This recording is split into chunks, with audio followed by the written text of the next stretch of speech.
ఒక పక్క శోధనలు జడివానలా ఒకదాని వెంట ఒకటి తరుముతున్నా,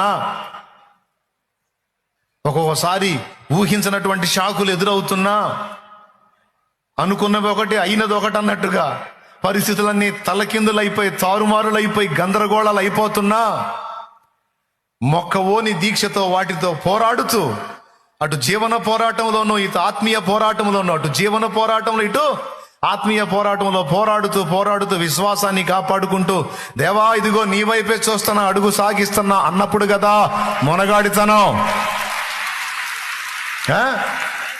అది కదా గొప్పతనం. అసలు ఏ పోరాటాలు లేకుండా, ఏ ఫైటింగ్ లేకుండా అసలు నువ్వు యోధుడివి ఎక్కడా, యోధురాలివి ఎక్కడా? మీసాలు తిప్పంగానే యోధురాలు అయిపోతారు. రొయ్యకు కూడా ఉన్నాయి మీసాలు ఇంత పొడుగున.